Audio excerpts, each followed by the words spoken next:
Sementara itu pemirsa, pengurus wilayah Bali Ikatan Notaris Indonesia melaksanakan magang bersama atau mabar bagi calon notaris. Kegiatan tersebut bertujuan untuk memberikan pembekalan sekaligus pemahaman terkait aturan perundang-undangan dan kode etik yang harus dipahami oleh para calon notaris dalam menjalankan tugas profesinya nanti.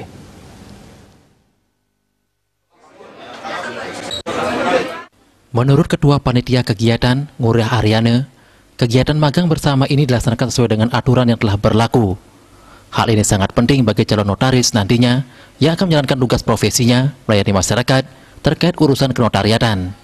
Magang bersama bagi anggota luar biasa ini dilaksanakan di kantor sekretariat bersama pengurus wilayah Bali Ikatan Notaris Indonesia. Peserta magang dibagi menjadi 4 gelombang, yakni semester 1 sebanyak 53 orang, semester 2 sebanyak 26 orang, semester 3 sebanyak 45 orang, dan semester 4 sebanyak 52 orang. Total peserta mabar menjadi 176 peserta, sedangkan anggota luar biasa sebanyak 55 orang. Sementara Ketua Pangwil Bali Ikatan Notaris Indonesia, Wayan Mundre, mengatakan, kegiatan ini merupakan kegiatan rutin dilaksanakan yang bertujuan untuk memberikan pembekalan bagi anggota luar biasa notaris sebelum menjadi notaris. Sebelum menjadi notaris, semua proses harus dilalui.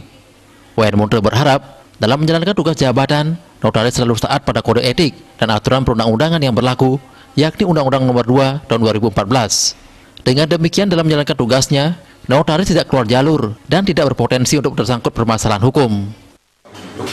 Memberikan pembekalan kepada para anggota luar biasa dan yang akan menjadi anggota luar biasa Ikatan Notaris Indonesia dalam nanti mereka para ALB ini akan menjadi notaris.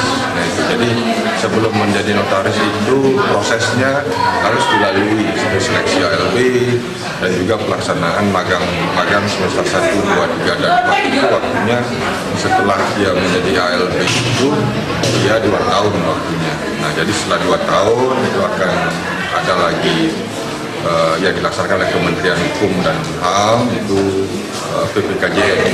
Nah, setelah PPKJN itu dan juga pelaksanaan ujian kode etik lulus, baru bisa mengajukan SK pengangkatan notaris.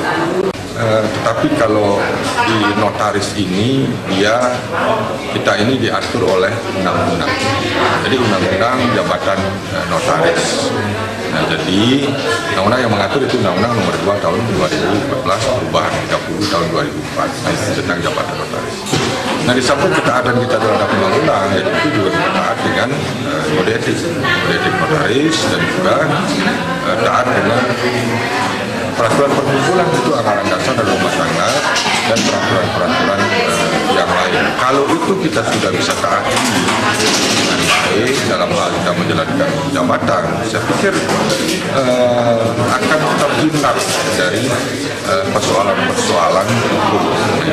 Magang yang diikuti oleh 176 peserta ini akan berlangsung selama 4 hari dengan tetap menaati protokol kesehatan yang ketat. Pembekalan yang diberikan berupa materi kenotariatan dan kode etik agar nantinya dalam menjalankan tugas dan jabatannya bisa menjadi notaris yang profesional. Humas Pangwil Bali Ikatan Notaris Indonesia melaporkan.